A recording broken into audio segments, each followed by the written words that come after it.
Ẹ kú ilé o, gbogbo ẹ̀yin ènìyàn wa nílé lóko àti ní òkè òkun. Ẹ sì kú dédé àsìkò yìí, gbogbo ẹ̀yin ọmọ Yorùbá àtàtà. A tún kí gbogbo ẹ̀yin tí ẹ̀ ń fẹ́ràn wa lórí ìkànnì yìí, G.M.C Yorùbá Pro TV, Gbẹ̀ndù Media Challenge, ilé ìtànkálẹ̀ àṣà àti èdè Yorùbá. Ẹ ṣé, adúpẹ́ pé òkun. Ọ̀tún lọ́jọ́ ń yọ, ọ̀tún bẹ́ẹ̀ lòórùn ràn. Níre tìyèrè, ire lójú owó rí. Ojú wa ò máa ríre láṣẹ Elédùmarè. Ojú tí ẹ fi ń wò wá kò ní fọ́, etí tí ẹ fi ń gbọ́ wa kò ní di láṣẹ Elédùmarè. Mo sì kí yín káàbọ̀ sórí ètò yín, ètò wa. Àgbéyẹ̀wò ìtumọ̀ àwọn ọ̀rọ̀ tí ó ta kókó nínú oríkì orílẹ̀ Yorùbá kọ̀ọ̀kan. Tí ó bá jẹ́ ìgbà àkọ́kọ́ yín rèé lórí ètò yìí, ẹ jọ̀wọ́ ẹ má gbàgbé láti bá wa tẹ bọ́tìnì ìforúkọsílẹ̀ subscribe button, kí ẹ bá wa dá sétò kọ́mẹ́ǹtì, ẹ fẹ́ràn, láìkì, kí ẹ sì bá wa share ètò yìí káàkiri. Lónìí a ó máa tẹ̀síwájú lórí ìtumọ̀ àwọn ọ̀rọ̀ tí ó ta kókó nínú oríkì ìran Olúfẹ. Ṣùgbọ́n kí n tó tẹ̀síwájú, ẹ jẹ́ n dókè lọ́hùn. Àbẹ̀fẹ́ ọ̀kí mo dé o, mo tún ti wá fún wọlé iṣẹ́ kan sọ̀yà gbangba níta gbangba. Aqualet plumbing company, ibẹ̀ ló ti rí plumber tó gbámúṣé tí ò nílò fake material súnṣẹ́ yín tó mọṣẹ́ tó rí rẹ̀ pé tó sì dángájá pẹ̀lú òfin àwọn oníbàárà. No water no life, òótọ́ nìyẹn kò sí rọ́ńbẹ́. Tẹ́ bá fi mọ gbádùn omi tí ń wọlé gerege tí ń jáde gàràgà láì lẹ́jọ́ nú. Aqualet plumbing company ní ẹ pé they offer top quality plumbing solutions for home and workplaces, and they are professionals who deliver fast and reliable plumbing solution for customer satisfaction every time. You can call them for complete home plumbing installation, house renovation plumbing, pipe repair àti bẹ́ẹ̀ bẹ́ẹ̀ lọ. Ẹ ti ń wá bẹ́ẹ̀ sí máa pè wọ́n. Ẹ má làágùn jìnnà. Ẹ̀rọ ìbánisọ̀rọ̀ WhatsApp wọn rèé 09167420596 lẹ́ẹ̀kan sí 09167420596. Ẹ sì tún lè pè wọ́n tààràtà sórí direct call 08063969054 08063969054. Don't wait for small leak to become big problem. Call Aqualet Plumbing Company today. They are trusted by thousands of homeowners and they are fast, clean and affordable. Your call will be expected. Thank you. Omi tuntun tìrú ẹja tuntun wà ní odò ẹ tún máa gbọ́. Èyí kẹjẹgbẹ mọ́bù ayá egungun bíi ẹni sọ̀wọ́n náà egungun tí ń bẹ lára níbi kárànsọ sí ni lọ́rùn kó gúnrégé káta sókè fáwọn èèyàn gbọ́n fi gbàsà wá ga. Ó gbọ̀nà àrà tẹgbẹ́ yọ èkó lóò lè gùn tẹ́jọ́ láíláí. Ẹ̀wọ́ ara sókè yín kẹ̀sì rán níbi tó ti jọ́jú lówó tó sì fini lọ́kàn balẹ̀.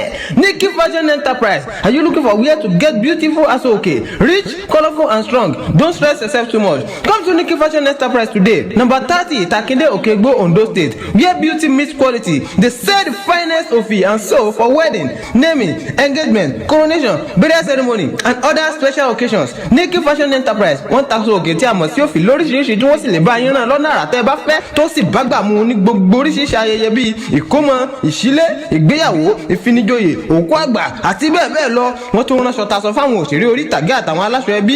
Ẹ̀rọ ìbánisọ̀rọ̀ Nikki Fashion Enterprise rèé 08163421666 08163421666. Ẹ sì lè kàn sí wọn ní nọ́mbà 30 Takinde ní ìlú Òkègbó, ìpínlẹ̀ Ondo. Níbo láti lè ráṣọ òkè tí wọ́n sì bá wa rán lọ́wọ́ tí òkú pa. Nikki Fashion Enterprise kò sí irú òfì, léèsì tàbí irú àwọn aṣọ tó kù dé wá débẹ̀ tẹ̀ nígbà.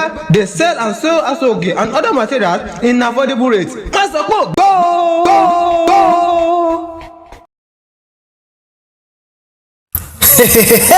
Wọ́n fi gbọ̀rọ̀ jọ kà wọ́n pegedé níbi ká ṣe solar installation kó lálàáfíà. Tẹ́lẹ̀ rò bí mò ń wí gan. Ades Gadgets and Technologies.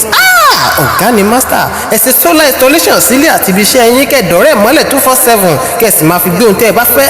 Kò sí àní-àní bẹ́ẹ̀ o, bó o bá ṣe mọ lo ògùn wọn bẹ́ẹ̀ bá ṣe lówó sí làṣẹ gbádùn òyìnbó sí every solar installation. You can patronize us anytime, any day from anywhere. Kò síbi tá a ti lè pè wọ́n o. Wọ́n ṣe solar installation, CCTV installation, repair of computer system and printing machine. Kò wá tó síbẹ̀ o, wọ́n tún ta àwọn solar accessories bíi panel, inverter, batteries àti bẹ́ẹ̀ bẹ́ẹ̀ lọ. Wọ́n tún ta phone àti oríṣiríṣi phone accessories, laptop àti phone swapping. Gbogbo ohun tẹ́ ẹ bá rà níbẹ̀ lójú ojúlówó. Ilé-iṣẹ́ wọn wà ní odò ṣídà ní ìlú Ondo. Káàkiri àgbáyé lẹ ti lè pè wọ́n kọ́ wọ́n bá yín ṣiṣẹ́. Ẹ pe engineer Ades sórí ẹ̀rọ ìbánisọ̀rọ̀ wọn 08142576890. lẹ́ẹ̀kan sí 08142576890 tàbí 09068798203. Ades Gadgets and Technologies, reliable, tested and trusted. Ẹ káàbọ̀ padà gẹ́gẹ́ bí a ṣe ń sọ lọ.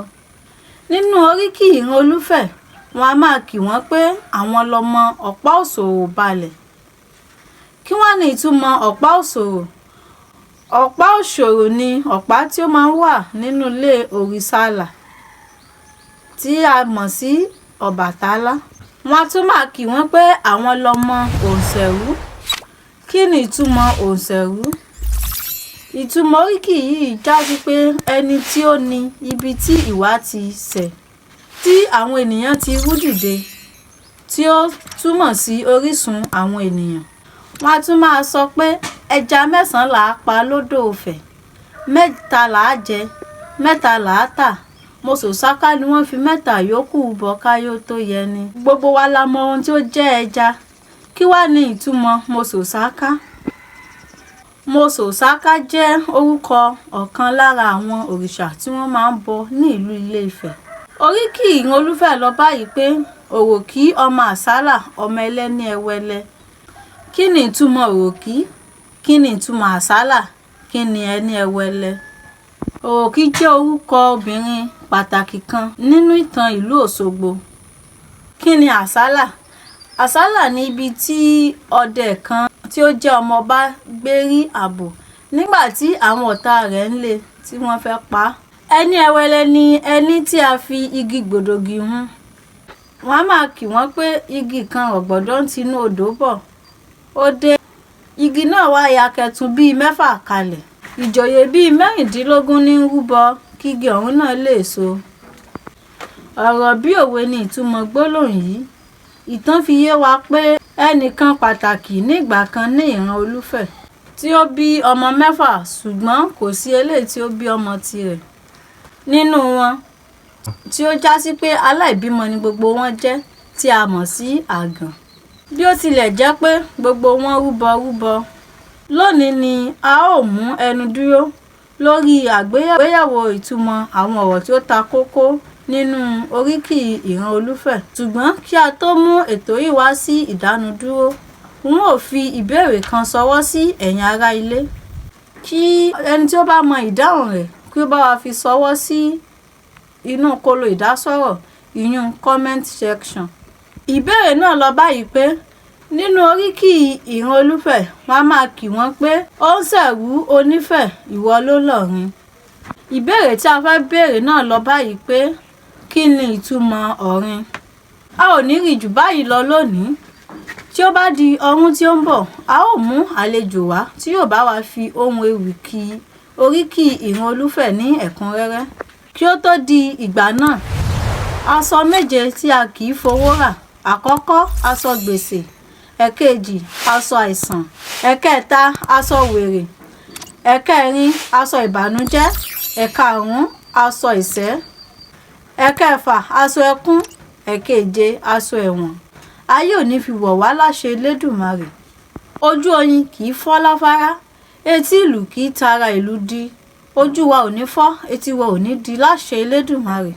Ẹ jọ̀wọ́ ẹ má gbàgbé láti bá wa tẹ bọ́tìnì ìforúkọsílẹ̀ subscribe button, kí ẹ dá sétò, kọ́mẹ́ǹtì, ẹ fẹ́ràn, láìkì, kí ẹ sì bá wa tan ètò yìí káàkiri, share. Ẹ ṣeun. Orúkọ tèmi ò yí padà, èmi ni Owóṣeni Ọdúnọlá Àbíkẹ́.